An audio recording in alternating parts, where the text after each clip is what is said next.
All right, welcome back to Whiskey Moments Podcast. I'm your host, Pay McCormick. Joining me today, Dallas Murrae. Hello, everyone. This is this is take two. We filmed this episode last weekend, actually a week ago, and lost the audio. I didn't plug the mics in, so we recorded an hour and 10 minutes, and you guys don't get to see it. It was okay. I'd come back 45 times for this guy. So Hey, that's what it's about.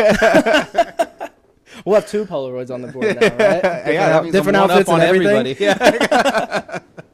So, all right.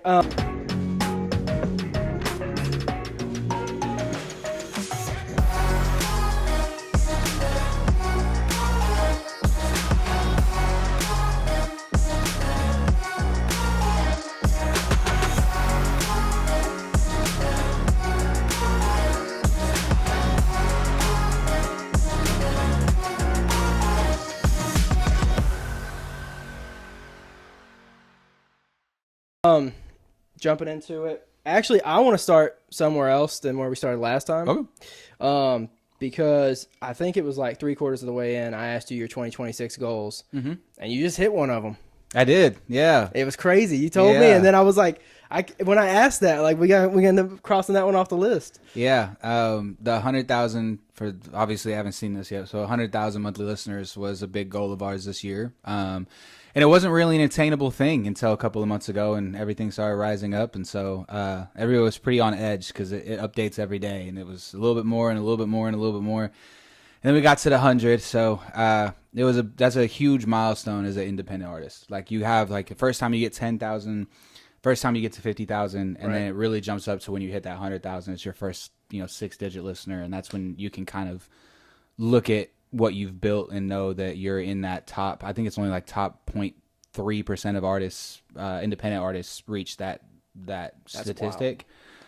So you can look at yourself and like I said, I posted a video of like, hey, me and my team aren't crazy. We're not just swinging for the fences and hoping that something's working. Like it's working. So it was a big day for us. When I got hibachi, they got me balloons and some cheesecake. So it was a little celebration, but there's a lot more work still to do. But it's good to as if you're going to make music, it's celebrating.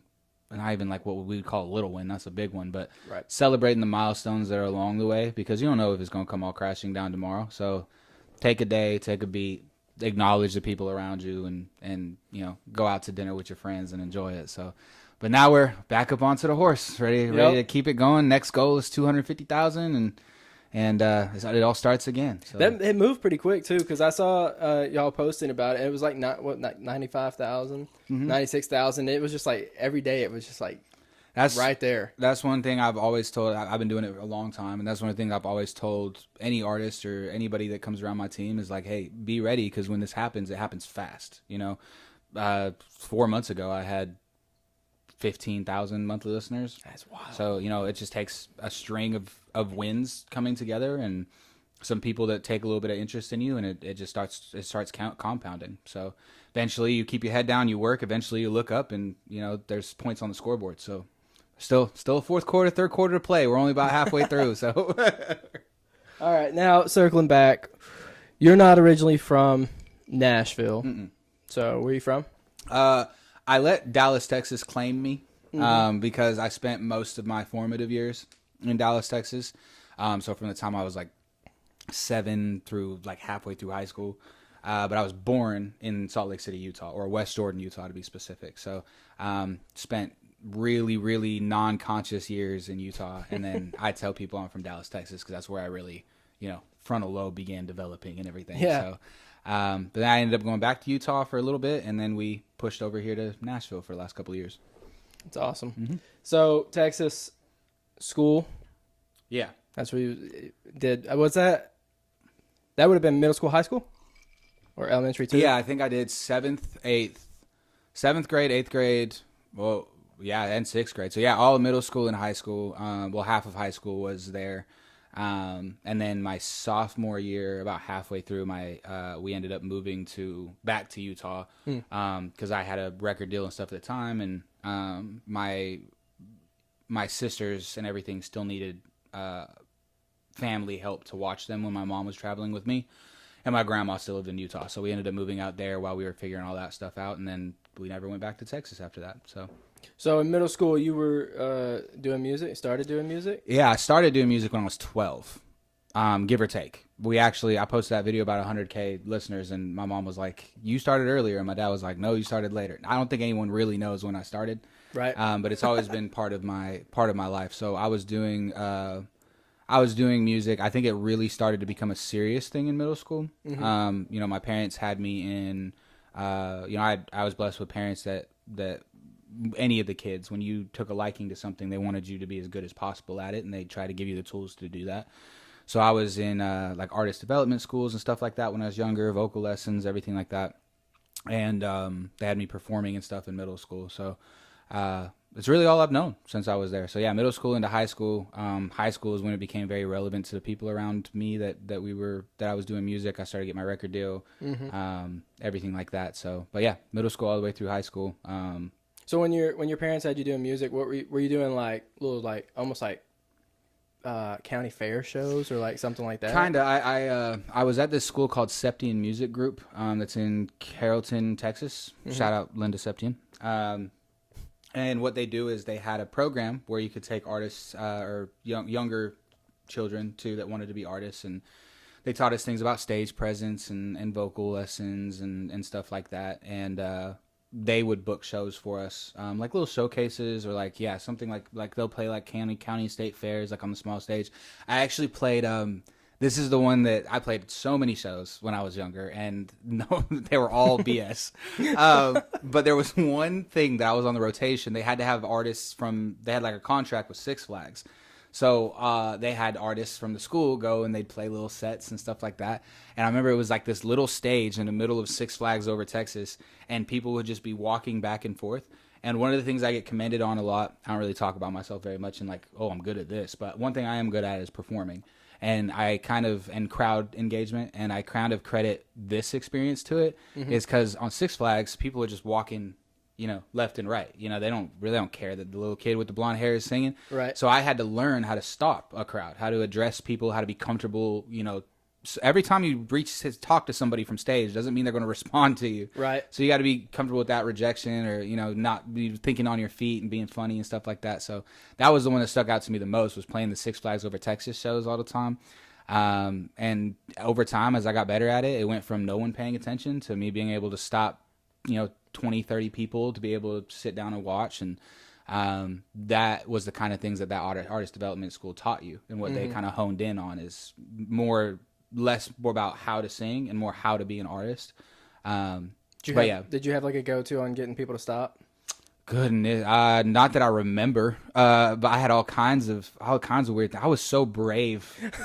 I was so brave at 15, 14 years old. Be calling them out as they walk by? I would just be like, "You with the purple bag. I know you want to listen to some music." And then I almost feel like I stopped crowds out of pure guilt a lot. So, but yeah, there was all kinds of stuff. I used to follow them. Like I used to get down from stage singing my song and just follow them. At one point, I took a stroller. I was just like, this woman was pushing a stroller. There was no kid in it, so there was no kidnapping involved. The kid was being held. But I just went and pulled the stroller, and I turned it around and put it next to a chair, and I put my hand out like this, and she sat down and watched the rest of the show. So they taught you a lot of stuff through that, and that's where I think me starting so young really helped. Young kids the embarrassment's not really a thing in middle school. Right. Like you start to feel it a little bit, but I was brash. I'd do just about anything. And they really crafted that into what it is today. Yeah. So, speaking of that, you do anything, let's talk about freshman year pep rally. This is part of the audio missing. So this was funny though. Yeah. So we got to talk about this. So, everyone kind of knew everyone knew I did music. I grew up in Dallas, Texas, but it really was Frisco, Texas. So about 35, 40 minutes, I think that's north. And it was before, right now Frisco is like a big development city. Like it's huge now. But when I lived there, it was much smaller. It was much smaller.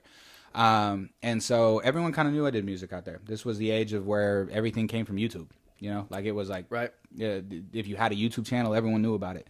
The school, the district did like a story on me after I won my web series and stuff like that. So it was very apparent that I did music to everybody. But I was also still a damn Kids Bop kid. Like that's what. So I won a TV show when I was like 15 years old, 14 years old, something like that. I got a record deal with RCA Records. That was a big deal. But it also made me travel ironically, my big tour was Six Flags, like all the Six Flags. Actually, we should have talked about. So I grew up doing the Six Flags show, get a record deal, and then Kids Bop was like, "All right, we're gonna tour every Six Flags across America." And so I owe a lot of my career to Six Flags. Right now. Six Flags is the place to be. Yeah, and so I toured with them, and as cool as it was to me and my team, it wasn't as cool to your everyday peers. That's when people start making fun of things and poking you and stuff like that. So. But the school asked me to play one of my first solo singles at it was called the Blackout Pep Rally, right? And it was like one of our bigger pep rallies. And you were like, hell yeah. Yeah, if anyone knows Texas sports, you know that the pep rally is like what you see on TV. Like it's not like a couple people in the gym, they're like, woo! It's like a whole college atmosphere. Mm-hmm. And so the freaking cheerleaders put a dance together. It was a whole damn thing where I was so excited. Bro, I got booed the hell out of as soon as I walked out there. Now, it didn't help that I was an underclassman. So, upperclassmen, they're gonna feel a certain type of way about it. And there was other artists who were in the upper class and stuff like that. And it was just one of those things that everybody kind of knew me, and it was this weird notorious thing where people outside the school were like, yeah, that's really awesome, but people that interact with you on a day-to-day, I don't even know if it was a jealousy thing. People like to say it's jealousy. Right. I just think it was kids being assholes, and there was an opportunity to be funny, and they all jumped at it. They all decided to do that. So, but yeah, my first real in front of Kids Bop stuff had crowds and stuff, but it was like 4.5-year-olds that were just turning up in a Six Flags. So they loved us, of course. But it was my first time, performing for a big crowd of peers, and it didn't go well, like at all. And it was something that the people talked about for quite a long time. But again, as a kid, you're brave. Yeah. I showed up to school the next day like it never happened. And the other thing is too is if you're an artist, really if you're a person, you got to learn to laugh at yourself. Mm-hmm. Like I could have taken that and been like, oh my gosh, everybody hates my music. My music's so bad. I'm never doing this again. Like that could have been it for me there.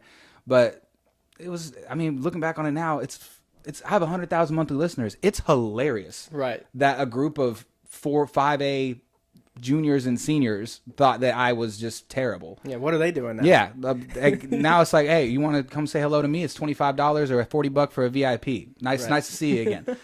But that's about as cocky as I get right there. But yeah, so took it on the chin, and I didn't give it fire to keep going. That's another thing is don't argue with people about it. Eventually, it doesn't become fun for them if there's no reaction out of you. But it was something that gave me a lot of gas moving forward in life. I look back at that now, and I'll play a show for 200, 300 people now that are just having the time of their life, and I can't help but walk off stage and think about, wow, there was a time where that more than the people was booing the hell out of me, and look at us now. So, and you never did another one, did you? A pep rally? No, absolutely not. I got asked to do. Actually, I moved to Utah, and then I got asked to do one in Utah my senior year. No, hell no, absolutely not. The principal was so confused. She's like, why wouldn't you want to do whatever? And I was like, PTSD. I can't do it. PTSD. I was like, I can't do it. That's fair. That's fair though. Yeah, as a freshman, I would have hated that. It was a lot to. It was but a lot I to can think from. about it. Like from our school, it would have happened. That would have happened as well. Yeah, it's just it was one of those things, and then I started. I'll tell you what band-aided it really hard. I was a freshman, right? Basketball season hadn't started yet. Little point guard, Can't boo the point guard when he's averaging 22 points and 10 assists. I'm just saying. Now he's a cool guy. Oh, so that put a Band-Aid on it real good too. Yeah, that helps. That helps. Basketball team's going to state because of the little rapper kid. All right, we'll accept them. We'll juniors, let it slide. Juniors and seniors on varsity were like, hey, he's cool. And I was like, yeah, boo me again, asshole. Boo me, yeah. I saw you. Yeah, let's see what I'll put up 5 points next time just for you. So when you were performing that at the pep rally, was that like the longest 2.5, 3 minutes of your life? I actually didn't even realize it. Oh yeah, because I'm down there and I'm listening to the music, everything like that. Like I heard, that's the thing. Actually, this is very common for anyone who's live performing. Being booed isn't something because it's not the only time I've been booed. being booed is you don't initially hear it. Like, because you're locked into whatever you're doing and you're kind of in like an autopilot realm. You have to kind of, there's certain areas in a performance where you do check in with the crowd, like hearing them, and you really don't catch it until then, because being booed is it's a low frequency. Like, it's not like it's very boo, it's very very low, so it kind of just creeps up onto stage. So I didn't know, actually. I thought it was a great show. I thought I had a wonderful time and everybody loved it. Not to mention it was a blackout, right? So I couldn't see anybody. So I get off, I'm back in the classroom, and my mom walks in like, "Oh, honey, are you okay?" And I'm like, "I'm great. What are you talking about?"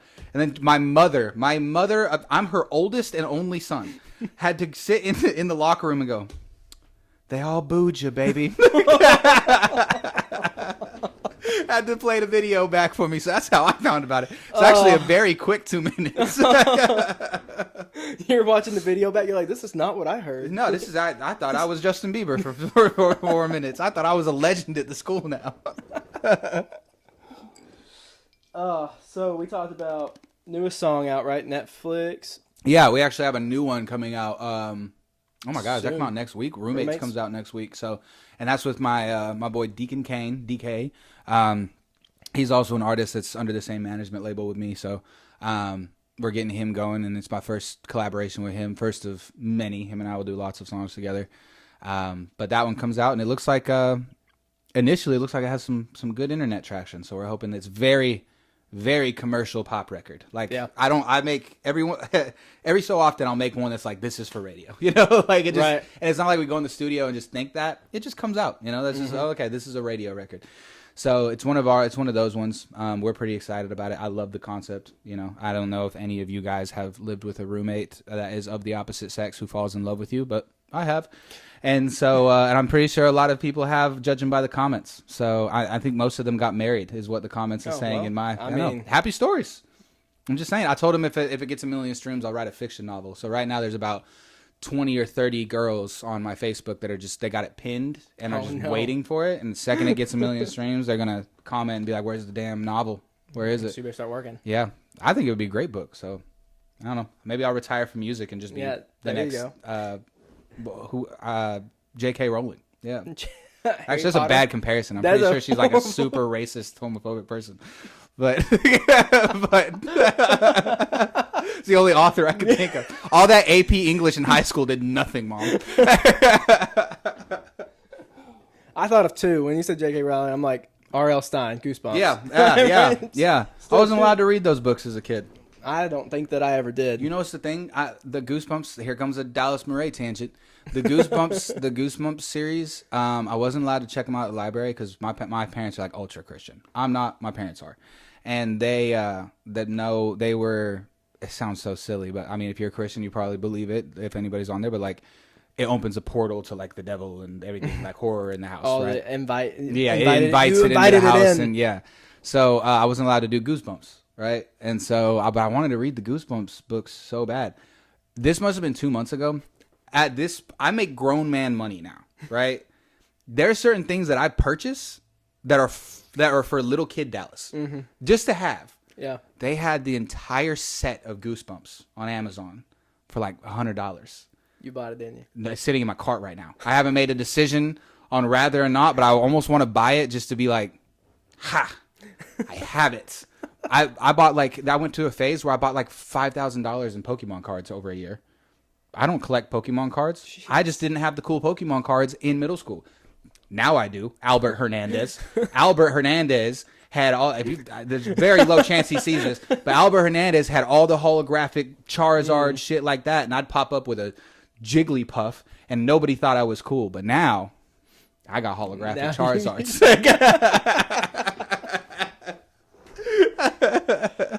I don't think I ever collected Pokemon cards in high school or middle school or any like. I feel like there's some people I met. Most people in my circle are all for me behaving like that at times. But like when you become an adult, I feel like part of people talk about getting stuck in the rat race and the matrix and whatever the hell you want to call it. Mm-hmm. Bro, I think you just got to hold on to some little kid stuff. Like you're a grown up now. There's stuff that like just out of pure joy that you maybe didn't have or had and lost, or stuff that you didn't get to play with. I've ordered like little helicopter toys and stuff to the house because like I would have wanted that at 12. Yeah. And now I can have it. You know, it's $9 for me to get one. So I think keeping those little things alive are a huge thing. So every once in a while, I'll come through something like a Goosebumps collection. I'll be like, that would be a great decoration in the living room. Mine's like a nostalgia thing. Like I'll see something and I'm like, I haven't seen that since I was like 10. Yeah. And then you just rebuy it. And you're like, I had one of these and I probably threw it away. Yeah. But I haven't seen one in 20 years, so I have to get it. It's like tangent. Like it makes you remember that whole phase of life happened. Right. You know? Yeah. It also like it's weird because as a kid, you know, you weren't paying for your own things of that. But it also is like a weird check-in with me where I'm like, I could get that. Like, I can have it. I don't have to ask mom. I don't got to ask dad. Like, I ain't got to pickpocket it from the store. Like, I could just order that and just have it. And, yeah, there's a chance ours probably going to end up in storage in my attic somewhere. But you know what? My storage in my attic is going to be legendary one day. There is going to be, like, I'm one of those old people that are, like, I'll be one of those old people that are convinced that, like, my 2026 Pokemon collection is worth, like, $1.5 million. And it might be one day. And it might be. I'm telling you, my attic... I'm not gonna put my address in here, but we got guns, so don't come for my attic. but my attic, it's got some antiques in there. He's just gonna keep adding to it. Yeah, just gonna keep adding to it. Take that, Albert Hernandez. I'm gonna tag him in this. All right, so obviously at the beginning we covered your 2026 goals, that the one that was hit. Mm-hmm. What are, because I know last time we named I think you named like 2 or 3. Yeah, I can, like, it's weird. My goals change, but they're always in the same realm. The 100,000, we hit it. Obviously want to maintain it, keep building. We're going to go on tour in 2 weeks. Wow. In 2 weeks. Yeah. I would like to, you know, I like to be realistic about my goals. I'd like one to be sold out. That's like a huge immediate goal. Because I'd like to be able to put a sold out tag. My team did it. It's awesome.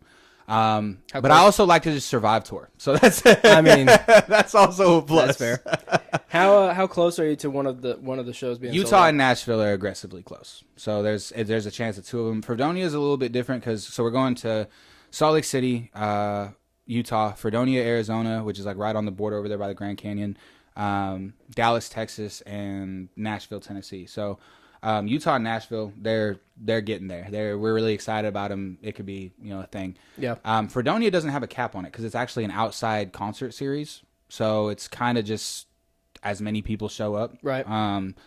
But that'll be fun. And then Dallas, Texas, that's a cold market for us. That's brand new. We don't know what to expect out of Dallas, Texas. First time we've come through there. Even though I'm from there, you know, I only got so many friends. So Right. so we'll see how Dallas, Texas goes. But that's our first time, you know, really going somewhere that we have no ties, no anything like that, to see how it goes. So, but Nashville and Salt Lake City are very close. Salt Lake City is the biggest venue we've ever headlined. So if we're able to sell out that, you know, that's where my family and stuff is. So it'd be pretty cool to go ahead and we're playing a theater. So you know, before I left Utah for Nashville, we did a farewell show, and I think 31 people showed up to the bar. And so we have a real chance at coming home 2 years later. Yeah, 2 years later. And selling out a 300-person theater. Right. So 400-person theater. Wow. That'd be awesome. And, you know, I don't think my family has actually... one of the coolest things, I don't think like people like my grandma and stuff realize what they're coming to. Because they've come to shows of mine for years. You know, like, oh, we're going to sit at the park and make a sandwich. Why... You sing Lupe Fiasco. Yeah, exactly. Well, I sing Mistletoe by Justin Bieber because it's Christmas time, and but I think it'll be pretty cool to, like, my uncles and stuff, to walk into a venue and, you know, then look around and see how much has changed in 2 years. So, really hoping, if there's one that would sell out, I'm really hoping it would be that one. But obviously, coming here and selling out Nashville, even as, you know, this place is filled with artists, so getting other artists to come to an artist show, even me, I'm guilty of it too. You know, it sucks to be in the crowd and watch somebody else do what you really want to do. So even being able to come in and sell out Nashville would be huge. So it's hard for me, and I don't even perform, but yeah, we get, like, because it's mainly artists that come on the show, we get invited out all the time, and I'm just like, yeah, it's 30 minutes downtown. Well, that's also a big a lot of people will say one of the biggest, like, people talk about AI and everything like that. One of the biggest things that we compete against as artists is sofas and TV screens. It's the biggest enemy to us at all. Like, even big concerts, like even big shows. Like, I love MGK and Post Malone and Justin Bieber and all these guys. I can't tell you that I would 100% decide I'm going to get off my couch and go until like the week of the show. Sometimes I think I went to Kane Brown the day of. I was watching for Kane Brown. Kane Brown's one of my favorites. I was watching for Kane Brown to come into town. I'm like, oh, I need to get the tickets. The morning of the show, I was like, yeah, fuck, let's do it. And I went to the show. But I remember when I was younger, and from what I remember, I was younger. My mom would usually get the tickets and stuff. Right. We used to get concert tickets months in advance, because that was the thing to do. Right. And people went out and did stuff more. And I think this is some of the after effects of COVID that people talked about. Like, everyone wanted to talk about the financial stuff and everything like that, which was hard. But one of the big impacts was people don't really do stuff as much as they used to. They don't go out. We found vices at home. We found, like, video games are huge right now, even in my house, because they figured out how to make those collaborative and how to make those social, which is awesome, but it took away from social everywhere else. Plus, everything's so damn expensive now. So, you're talking about inflation's gone through the roof and wages have not. So, even me asking $20 for you to come see my show, $20 doesn't even get you a Jack and a Coke at a bar downtown. Like, it's still an expensive ticket. Yeah. Wild. So I'm still asking you to come down and spend, a crisp $20 bill for an artist that you may kind of like, So, but yeah, that's one of the things we compete with really hard. I know I have artist friends who have hundreds of thousands of followers that struggle to sell tickets because people just don't leave their house as much as they used to. Well, and it also falls into, like, all your followers. You really find out, like, which ones are your followers. Oh, yeah. You know what I mean? Like, that's what I've heard a lot of artists say. Like, when you post your show or your tour, even the people that are hating on you in the comment, like, you're not going to get half those people at your show. Well, here's the hardest part, too, about promoting a tour that I'm learning now is when I first started music, Instagram and stuff had come around, but Instagram, it was still social media. It was for you and your followers, right? If you followed somebody, you saw their stuff. Now the algorithms are really built to keep you on the app, keep you continue doom scrolling and stuff like that. So if regardless of if your followers or not, if media now doesn't deem something as entertaining, it's not going to push it. Try to post a picture on Instagram. It's not going anywhere. So if I can post all these reels about my music all day, every day, and media's like, this is awesome, this is entertaining, people like this song, like, we'll post it. But then when I go to post, hey, I'm going on tour, go get tickets, that is for a niche group of people. Right. It's not for the whole public area. Right. So Instagram per se goes, people don't need to see this. Not to mention, and this is just a hypothesis theory of me, no one can prove it because no one knows the inner working of Instagram.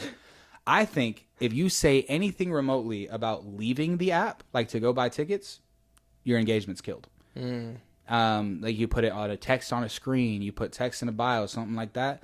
You put it on that they're going to leave the app to go do something, and it's smart if that's the case. If I'm a social media platform, absolutely. You know where I want that user to spend time putting links, ads. I want you to pay for ads if you want people to use links. Right. But if you want people to leave my app, that's the only way I'm going to let you do it. If not, the stuff that I'm going to push that you post is going to keep people on this app.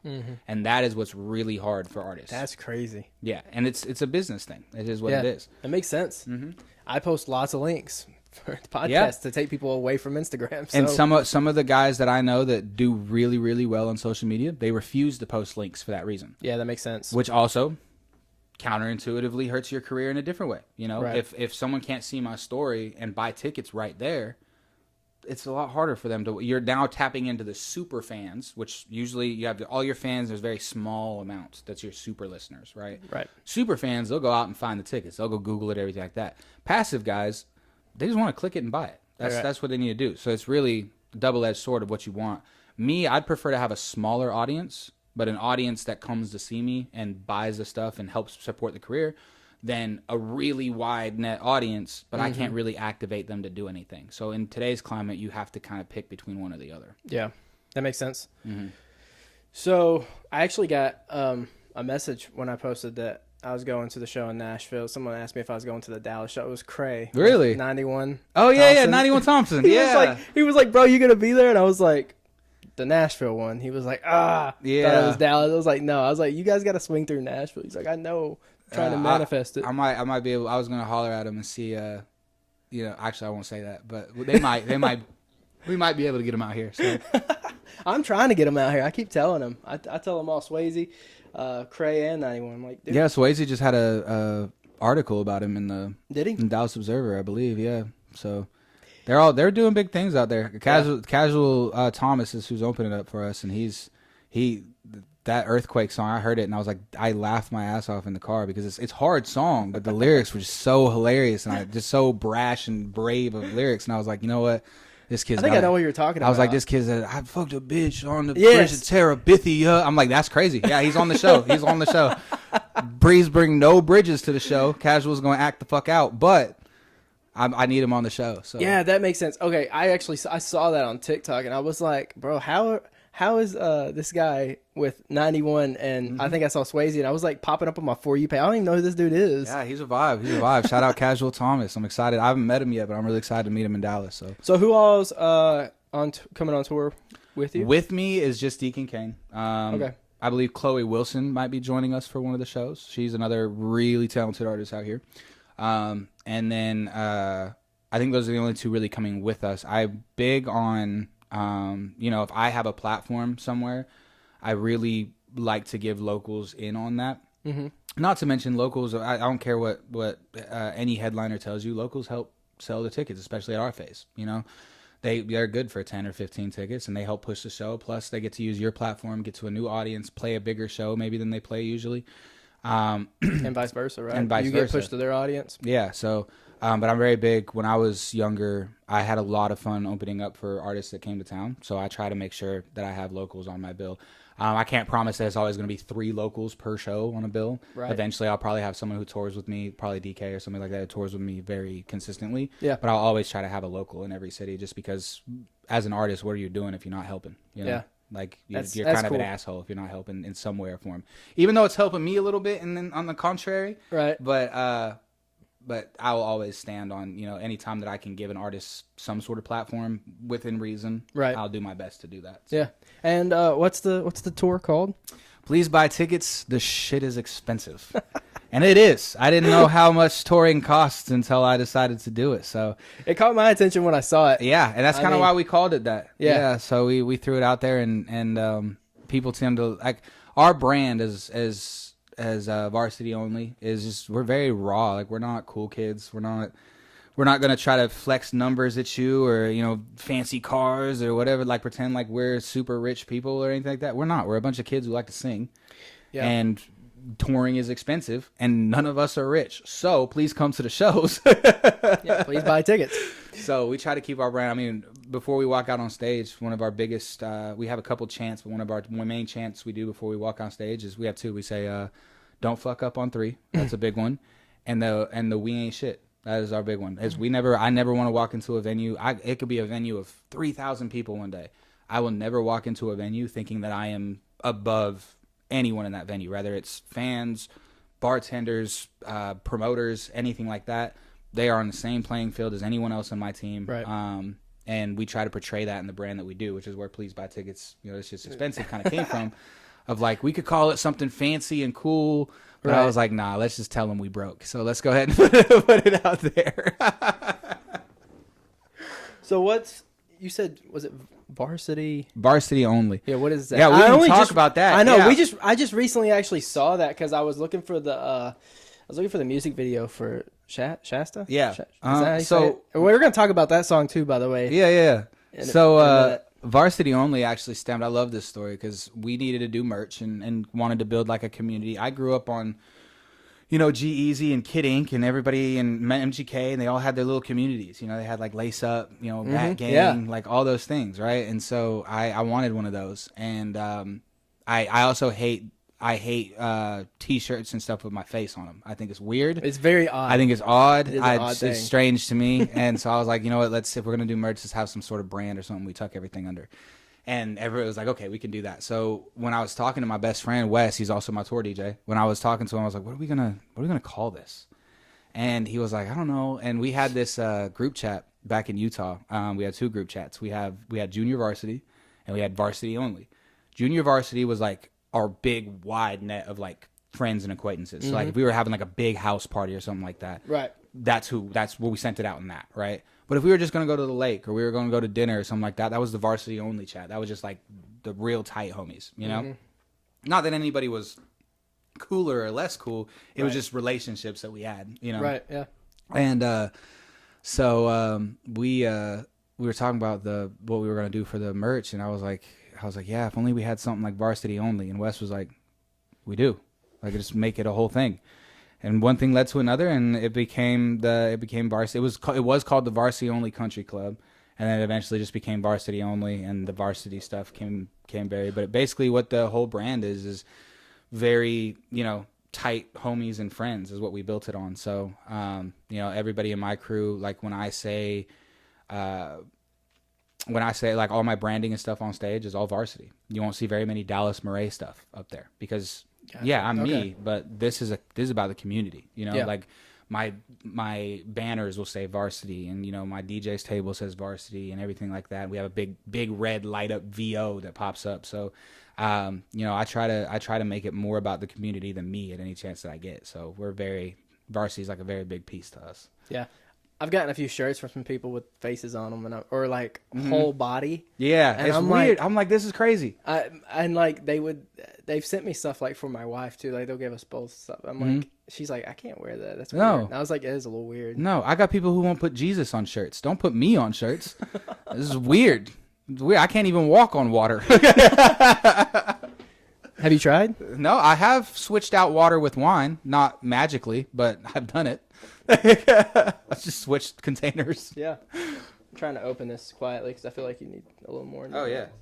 I'll let you pour it, though. Take a little piece, a little interesting. And then we're going to talk about the song because I got to know what it means or what it is. Shasta? Yeah. What is that? Nobody knows.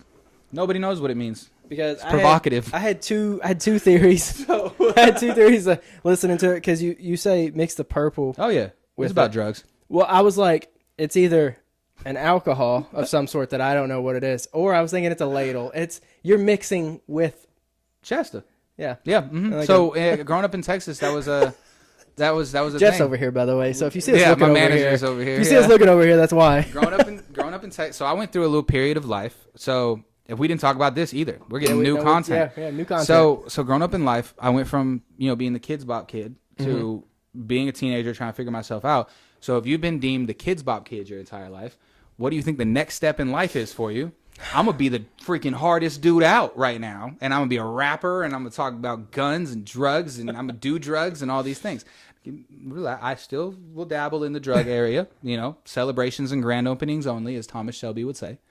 But but during that time, you know, in Texas and a little bit in Utah, you know, lean was the big thing, purple and everything like that. So I remember I was doing stuff like that. But I mean, I have experience with it. But when you make a song like Shasta, it's just for the sentiment. Like I'm not gonna sit here and be like, oh yeah, you know, me and my gang, we doing purple every night of the week. No, we're not. But it sounded cool in the song. Yeah. So I'm gonna put it in there. So yeah, but Shasta was really, I think, more or less about the chorus, and there was a lot of stuff in the verse and stuff that, you know, it's just one of those flex songs that we made. It's like I play it probably every day. Oh, thanks, bud. it's grown on me. Well, it almost got scrapped too. What? It's actually the song that put me, like, really got my name out there, especially in Nashville. When I first moved to Nashville, I was releasing songs once a month and just trying to figure out what my sound was. I started making Shasta, and I put some stuff together. I just tracked it in my house, and I was like, this is ass. I'm leaving. So I went to the gym, right? And Dom, my guitarist, was like, hey, can I go rip some guitar on one of your throwaway songs? Like, I just want to play with some stuff. And I was like, yeah, man, go for it. And he was like, what's this Shasta record? And I was like, yeah, I'm not using that. Just go ahead and do that. And he was like, okay, cool.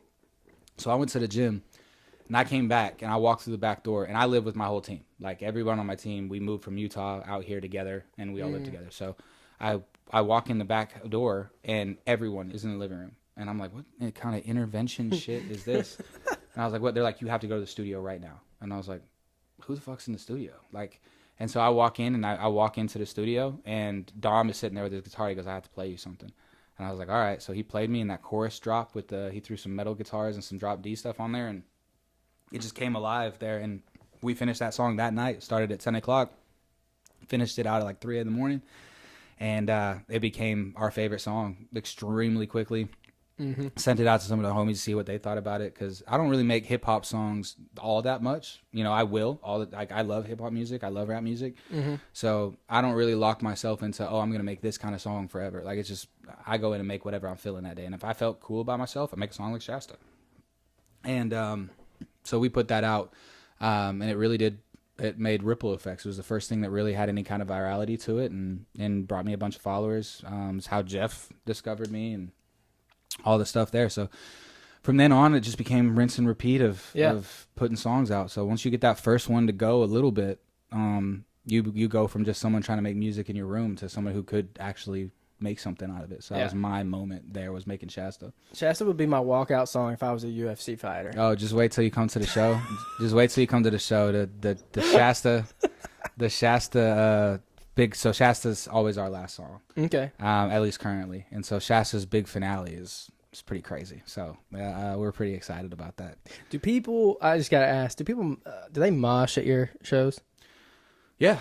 Okay. Depending on moshing is an aggressive term of it, but we are a very high energy show. Like, it's very a lot of jumping I learned around off of G-Eazy and Black Bear and all those guys. So we're very 3-2-1 jump kind of team. Yep. But I have, especially during Shasta, Me Oh My is another record that doesn't have a lot of strings, but it's very. We add metal guitars to my show live because my guitarist is a metalhead. Right. So there's some songs that, you know, depending on what kind of music the crowd listens to outside of that, we've seen some circles open up a little bit here and there. And I've been like, why are they punching each other? And I look back at Dom, he's like, badass, just let him do it. And I'm like, okay, all right. I'd let them knock each other out, I guess. Okay, cool. So I was just curious because my wife hates mosh pits. So. Well, it's more jump up, down, hands up kind of thing for the most part. It really does. Sometimes the venue will limit us too of how much we can do that. Depends on what the venue layout is. Nothing on this tour has told us that we can't really do that. Some of them will tell me, limit it to a handful of songs. Some of them will say, fuck it, do it every song. We don't care. So yeah. But yeah, it's generally hands up, jumping. Like 2016 house party vibes. Exactly what it is. I grew up on 2016 music and G-Eazy and all those guys, and that 3-2-1 jump thing kind of came around at that time. So it's kind of what I live and die by. Yeah, and we talked about that last time. 2016 house parties will never be beat. No, if you're watching this and you weren't conscious in 2016, you missed out on life. Sucks that was our Roman Empire. That was it, and it came crashing down about 2019. Even pre-COVID, pre-COVID, it started to kind of trail off a little bit, but you have not lived until you have gotten a random Snapchat group chat with somebody you don't fucking know just added you to it because somebody said drop the Addy in the story. You had to have a certain level of coolness, so there's always one cool person in your group that could do that. For the rest of you, it was sad as shit. Don't post that. But there was one person in the crew who could say, hey, where's the Addies at? And it was usually like for us, it was like the baddest bitch in the crew. Like her name was Alexis. And she could post it. We got 45 parties. Like, it was just, it's what it was. And then you get added to some group chat that's got tons of people in it that you've never heard of before. By the end of the night, you're all friends on Snapchat. Crazy. You pull up to a random Airbnb in the middle of nowhere, and there's 300 kids at it. And everybody's drinking jungle juice. And first off, we didn't even know what jungle juice really was. Nobody knows what it is. We didn't know what it was. Like there was just a tub of liquor. And we called it jungle juice. I've looked up jungle juice past then. That's not jungle juice. That was just trash can alcohol that we put in there. And everybody just pour all kinds of different liquor in there. Anything you can pour. Two red solo cups later, you're passed out, and then you'd sleep, like, depending on how close you were, you'd sleep on whatever guest room couches were there. Wake up in the morning, there's 25 people still sleeping on the ground. You probably know 3 of them. And you wake up in the morning and you look at your phone, and your Snapchat and your text messages are insane. Yeah. The photos on your phone. Egregious. And you don't remember any of it. You don't know who half the people are on your Snapchat anymore. Hiding in and depending on where you're at area-wise, the cops would pull up and everybody would hide and scatter, right? We were hiders. We weren't scared. You had a flight or fight response when it came to cops. Now, when I say flight or fight, we weren't swinging on cops. But there was like, all right, I'm out this bitch. And no, we going to stay and party. They just not going to find us. Like that was my crew. the amount of times I spent hiding in bushes and under mattresses and all these things as these cops came in and checked. And as soon as they left, the party was back on. But all kinds of stuff. I remember, you know, it was like Project X. I had this is what I'm saying. You guys watched the Project X. That was us for every weekend. I love Project X. Every Friday in the summertime, it was somebody's house getting absolutely blasted, torn up. Yeah, we were alcoholics. Yeah, we were. But you know what? We're not anymore. We're still working on it. We're still working on it. Everyone's in recovery. But 2016, like even the music that we grew up, that was when people started being able to really tap into like the SoundCloud and the stuff like that. Mm-hmm. So the music was super raw and it just tapped in with what we were at. It wasn't about what was on the radio or anything like that. That's when 2016 is when you first started creating like your own catalogs of music. You know, like it was like, oh, have you heard of this artist? I've got this artist and whatever. Before it was just whatever the hell was on the radio is what everybody had. Right. So now it was like, you know, we grew up on Skizzy Mars, G-Eazy, Black Bear, Hoodie Allen. Man, I haven't heard that name in a while. Yeah, I grew up on all of those guys, and those are the guys that pushed me, you know, to keep doing music. Like I wanted to make music like those guys. So I never really looked up to any of the big time artists. Like it was those group of guys that were just mid tier doing their own thing, selling out venues. Like that's what I always wanted to do. I didn't really care about stadiums and stuff like that. I wanted to go do what they did, what I got to see them do. Did you ever perform at any of the house parties? In Texas, yeah. So I went to Texas for a summer. They did a lot of like house concerts. Yeah. That's actually, I actually got a gun pulled on me at that party. So we were like, we were out in the garage, and I must have been 19 years old, something like that. And we were playing this house party next to North Texas University. Yes, like Denton, Texas. And I went to this party that I had no business being at. And they had like platforms set up, like you still behind Walmart. Mm-hmm. And they had them set up, and there was like a little stage there. So they had me come perform, and a bunch of other bands performed. I remember I walked out, and there was just this egregious smell in the garage. And that was the day I learned that when you smoke crack, it smells bad. I didn't smoke the crack. Somebody was. And I smelled it for the first time. And then I made a bad joke about crack. I can't remember what it was. And I almost got shot. So you were like, hey, crack kills. Yeah, something like that. And they were like, huh, watch this. So if anyone says that I didn't spend some time in some more interesting areas in my life and around some more interesting people, you're wrong. I have every ability to make a song like Shasta. I don't give a shit what you say. Oh, all right. Let's do. Would you rather? Look up. All right.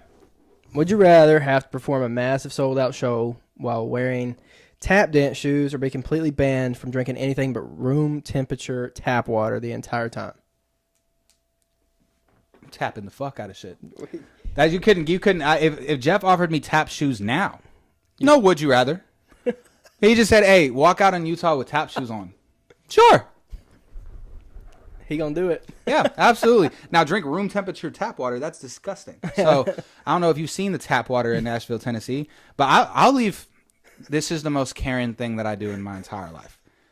At a restaurant, if I'm paying $100 for food, don't bring me tap water. Right. Just don't. Just don't bring me I can taste the tap water. Like just bring me some filtered water. I know y'all got it back there.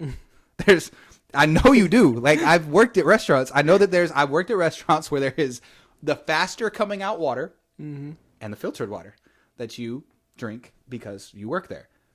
Bring me the filtered water. Yeah, or a bottle. Yeah. Or open a bottle and pour it in. I'm paying for the water anyway at this point. Like I don't know if you've seen that, but like now you got to pay for the cup and shit. Yeah, I paid $1.50 for water the other day. That's insane. Yeah. Yeah. And they're like, it's refillable. I'm like, no shit. I'm paying for the cup.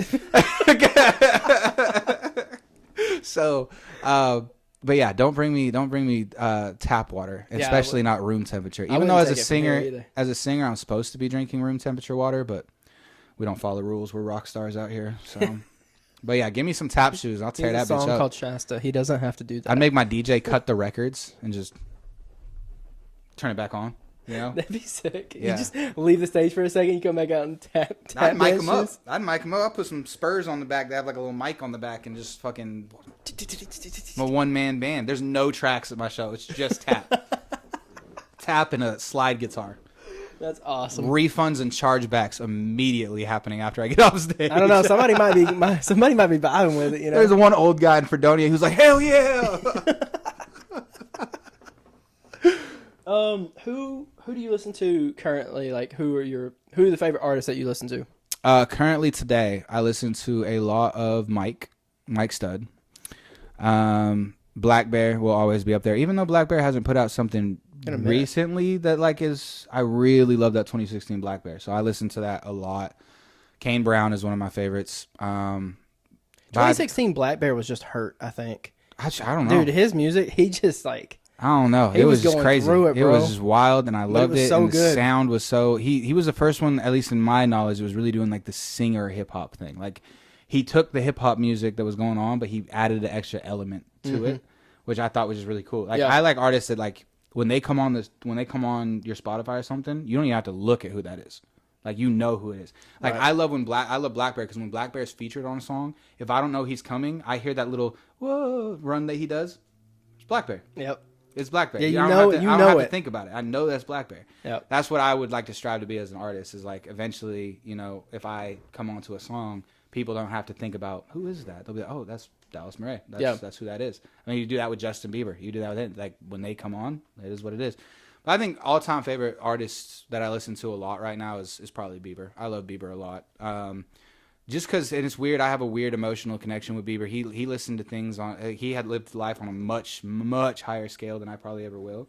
But I had to grow up in front of a lot of people because of everything I had going on just locally. And he had to grow up in front of the whole world. Yeah. So a lot of the stuff that he went through on a very massive scale, I identify with because I went through it on a very small scale. You know? Right. I would not recommend anyone under the age of 18 do music. I just don't. I tell every parent that. I'll tell anybody that. I was like, if you're under 18 years old, if you want to do music, right? Like work on it, get better at it, do things, be around music. I wouldn't recommend you put out anything until you turn 18, even later than that, honestly, because you're in your formative years of who you are. And there's a lot that can happen. Yeah, and so, but if you do strike it to where, you know, like me, where people knew about me locally very well, every mistake that I make, everything that I post, you know, being a stupid idiot kid, I go to a party and say something or do something. Everyone knows about it. Right. And so that Justin Bieber had a lot of that. And when he brought himself back from, you know, all of that stuff, and he still got his things here and there, but when he brought it back from, you know, just wanting to be cool to the world, I got to kind of follow in that by watching him of like, okay, as you become a grown man, all this little stuff that you cared about really doesn't matter. And bro just got tatted and was like, I'm back. Pretty much. But I mean, the thing is, he found he's got a wife and, you know, has a kid now. And, you know, he took a step back from music and really worked on himself. He is a faith guy. So he found something that he, you know, I don't knock on Christianity at all. Like, I fully get the appeal there. Like, I do. Like, sometimes I think every person should have something to believe in. Right. Rather that's a moral construct or religion or something like that. And I do think that grounds you. And I think as artists, when we're very young, there's so many different things that we're told to believe in. And you don't really have a moral compass of who you are yet. So you're just kind of soaking it up from everybody else like you would just as a normal everyday kid. But the difference is you're getting it on a much wider scale. Especially you being in Utah. Oh, yeah. That's what I'm saying. So there wasn't a lot. There wasn't a lot for me to be able to pull from. So... Also, speaking of Justin Bieber, I just watched a clip from another podcast on TikTok that said that if Justin Bieber did an Eras tour, he would surpass Taylor Swift. Like there would be millions more people that would go to his. If he went right if now, he did an absolutely. Eras tour like she did. Yeah, he would. And it'd be nuts. Justin Bieber has like Taylor Swift is massive. You know, Bruno Mars, all those guys. Justin Bieber, because we watched him go through so many phases, like I said, much like myself, I feel related to him because I kind of feel like I went through a little bit of the same stuff. Not on his scale, of course, but some of the same stuff. However, we all watched him grow up. Right. We all made fun of him and then liked him and then made fun of him and then liked him. And we we now see this full story of like, now we're all grown-ups now. We saw the things that he battled with and that he came back from, and we do identify that with our lives. You know, at 18, it was easy to make fun of the other big pop star who's pissing in buckets and doing shit. But now at 28 years old, you can look at that 30-something-year-old guy and say, oh, wow, he really battled through some shit, and his songs were a soundtrack to me going through the same stuff. So I think now he has, if I had to say who had the hold on our generation the most, like to be able to be like, hey, I'm going on tour, y'all buy tickets, it's Justin Bieber. However, I don't think he would ever. I don't think he would either. I don't know if Justin Bieber ever tours again. Yeah, which kind of sucks. It does. He's an amazing. I don't know if you've ever seen a Bieber show, but he is amazing. I haven't been to one, no. But yeah, I went to the one in Utah, and he is like the Purpose tour, and he is probably the best show I've ever seen. He gave everybody a little taste of old Justin from Stagecoach. The Coachella, yeah, and Coachella, yeah, and that's not even because he kind of went back to, you could hear like that old sound in one of his songs, but it was only for like a few seconds. That's the other thing too, is his show would be different now too. Yeah, like he's 33, 34, something like that. He's not going to get up there and dance with a whole bunch of dancers. Right. Like he's not going to do. He's not going to sound like. He's not going to do the heartthrob pop stuff that he was doing in Purpose. But I think that's what tired him out. You know, because I think choreography, man. Yeah, I was 16 years old doing Kids Bop, dog. I get it. Like walking out there and being like, if I go find a Kids Bop album, there's one with you on it. I'm going to spill this tea because I don't have any NDA. Fuck Kids Bop. Dog, they work you to the bone as a Kids Bop kid. And I was adjacent. I was going and opening for Kids Bop and stuff like that. So I was under the same umbrella, but I got to be my own thing. But the Kids Bop album, the kids don't sing that shit. The kids, I'm out in it right now. I don't care. That is just regular everyday people in New York. At least when I was there, regular everyday people in New York that they pay X amount of dollars. So they just film kids like jumping around to the songs? Now I will say, live show wise, Kids Bop's kick ass. Go see a Kids Bop show. Well, we were great. We did all the commercials. We did everything like that. Yeah. But when it came to the albums, it's not sang for kids by kids. It's sang by adults for your kids. And that is, and I mean, they probably spend, a handful of thousands of dollars putting this little album together, and they recoup like $60 million a year. It's crazy. So, but That's nuts. No. If you pull up a Kids Bop album, you will not hear me singing on there. But now, if you pull up a Kids Bop album, now that I've told you this, you'll hear adults. So yeah, that's wild. Man, when you say Kids Bop, I think about Kids Bop, and I think about Now. You remember Now? Now that's what I call. Yeah. Now that's what I call music. Yeah. Yeah, and there was like 10, and now it's like, now that's what I call music 64. Yeah. There's like, it just keeps coming. And I remember it never stops. With that whole situation, it was weird because you spent so much time with these kids, right? Like we were best friends, And then one day you just age out, and they're like. Do you think these other kids? You think any of them went on to do musical careers? Yeah, we all follow each other. Oh, really? Yeah. I think the only was Instagram a thing back then when y'all were? Oh yeah. I think the only thing left standing was the only two left standing are me, and Stefan Argus. He's also an artist, but he's doing more of the acting stuff now. He was in a movie with Sabrina Carpenter called Clouds a couple years ago, so he's doing really well. I feel like I know that name. Look, this is how good of friends we were at Kids Bop. I'll knock Kids Bop up and down about the way they did things, but I'll tell you what, these were my best friends. Eva got married. Charisma's a model. Stefan Argus is an actor, but also does music. Elijah, I think, went into business, so he's doing like business stuff now. Yeah. And then there is Allie. Allie disappeared off of social media. She doesn't do social media no more. And then there's me, and I'm doing this. I'm on Whiskey Moments podcast right now. So we all kept tabs on each other, but I think only a handful of us ever saw each other again. Yeah. Because we all just went to where we left. Did they keep y'all in like a hotel or something? Like we were always on the road all the time. Okay. So like we were always in buses and RVs and stuff like that, and hotels, and then when we did commercials, yeah, we'd all be staying together for a certain amount of time, and stuff like that. So. But yeah, we spent all our time together, and the parents it was like Dance Moms. I don't know if you've ever seen Dance Moms, but good Lord, if somebody on Kids Bop had a little bit more shine than the other one, oh my God, you'd watch everything break loose.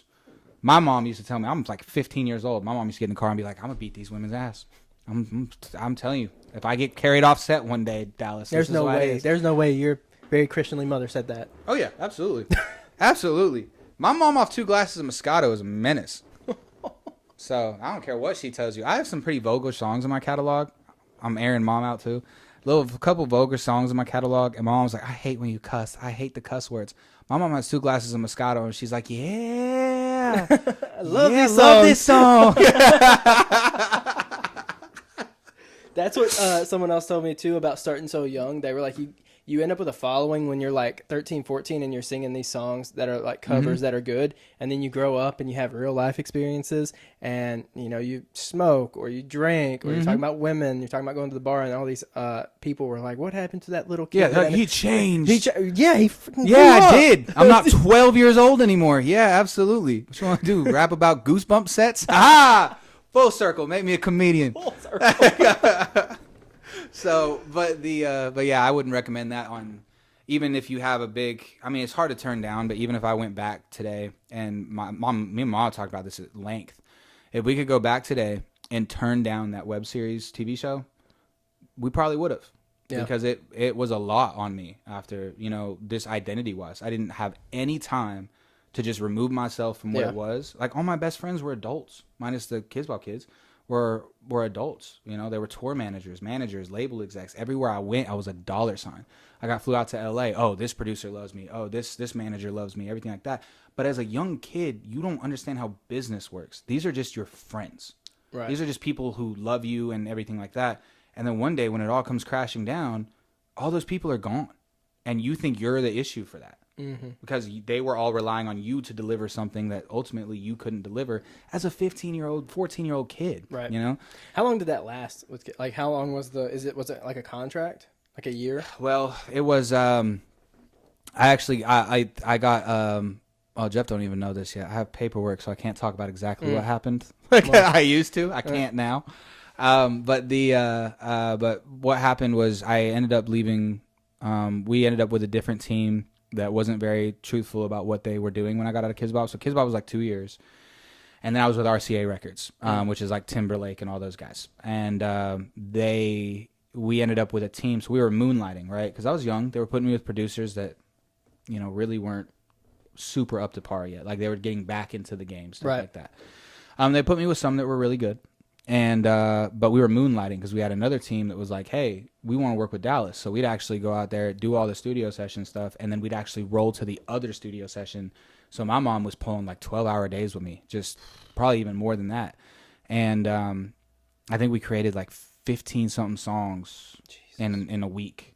And the guy flew out to my label, who we were working with, and he was a very rich man. He's like, hey, I've been working with Dallas, and my label was like, keep working with him. And they're like, well, we want to put out the music. And the label's like, no, not yet. The kid's 16 years old. Like, no, we're not going to put out the music yet. And they didn't like that. And so we ended up pulling me out of my record contract because we thought that this guy knew better. Turned out to be what was the downfall of that. So 1 minute, my whole career is being funded, and I'm driving a Lamborghini down North Hollywood. That's the first car I ever drove.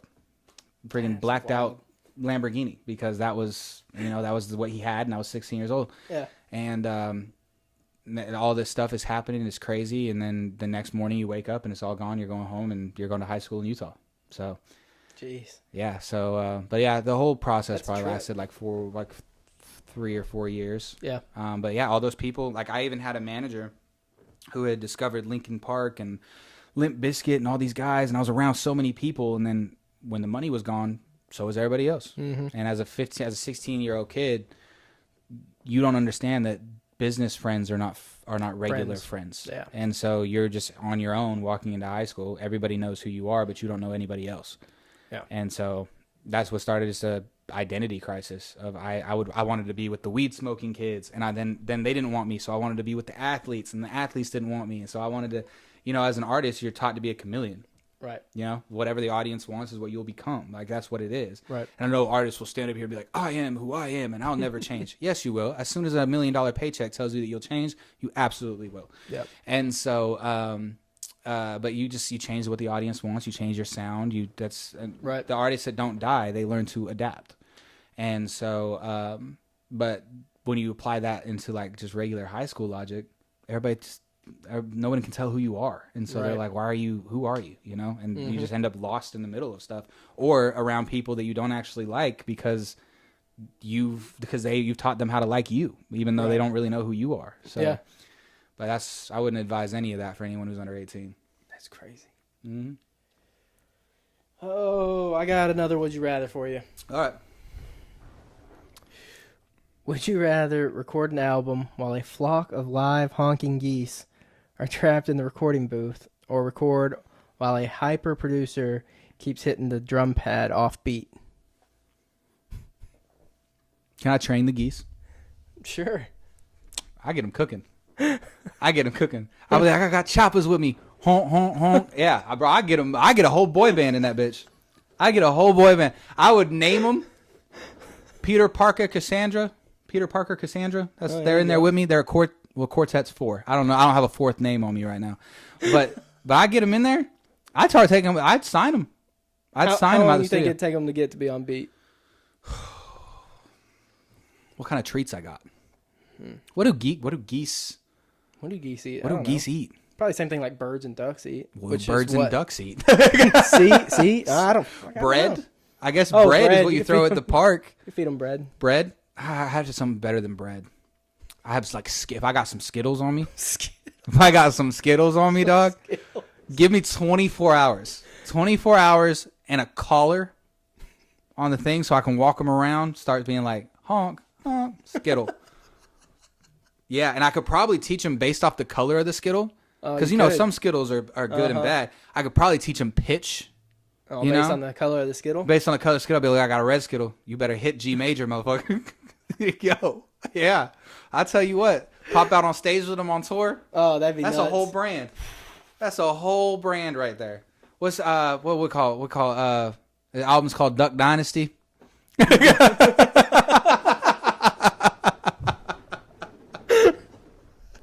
Oh yeah, give me the ducks. Give me the gooses. Give me the gooses or whatever. Give me all the birds. Give me the cardinals. You got an emu up there on I'm stage. Snow White in this bitch. Oh Lord. Da-da-da. Okay. Da-da-da-da. Yeah. Jeff dying. Oh Lord. All right, I got like maybe 2-3 more questions. All right. Who would you say is your Mount Rushmore for your genre of music? You know what's crazy? You asked me on the last one, and I can't you remember what it is. It's going to be I couldn't completely remember different. who it was It's going to be either. completely different. My Mount Rushmore in my genre, probably Post Malone is going to be on there. Oh yeah, he was on the last one. Yeah, he was always. I mean, when it comes to my genre, he's what it is. Kid Leroy, I feel like I'd put up there. Post Malone, Kid Leroy. I'm putting Bear on my Mount Rushmore. I went home and listened to Bear after our last podcast. I don't know if I put him on, but Black Bear is going up there. Also because he also wrote a ridiculous amount of records. And also my last one, I have 2 more because I can't decide which one that I want. You have a 5-head Mount Rushmore? I have a 5-head Mount Rushmore. Okay. Got a good construction contract. So I got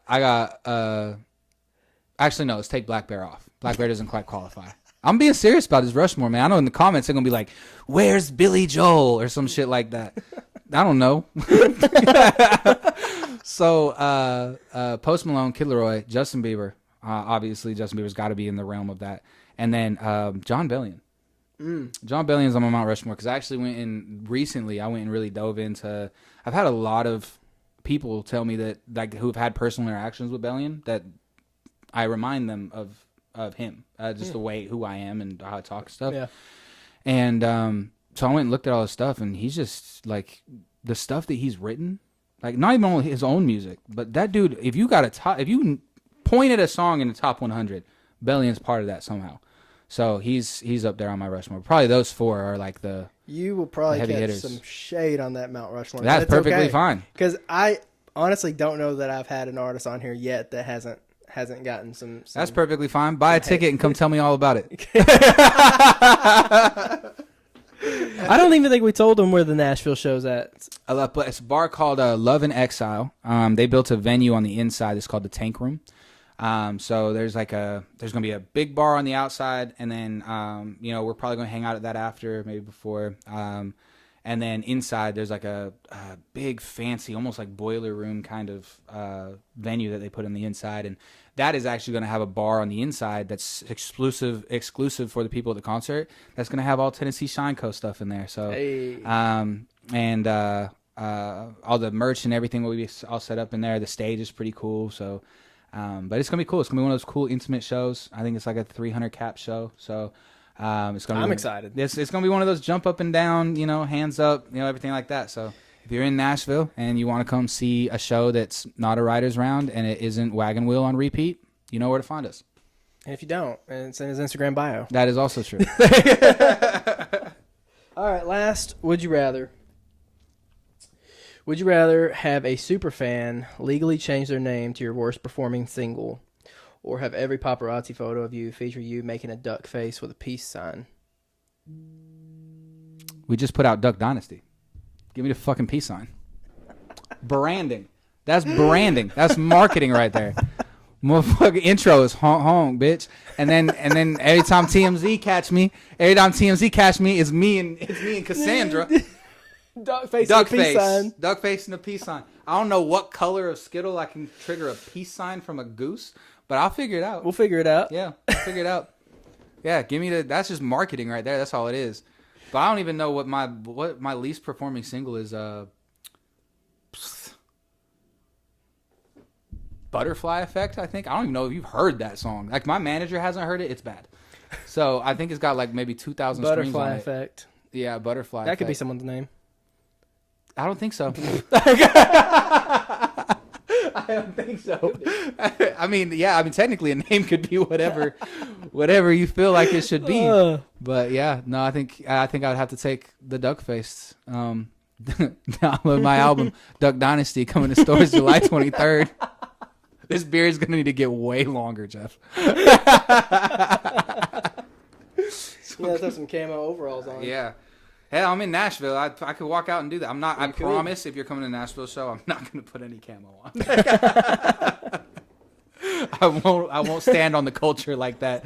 Going up there and jumping around and doing Shasta, and I'm like, look at my camo overalls.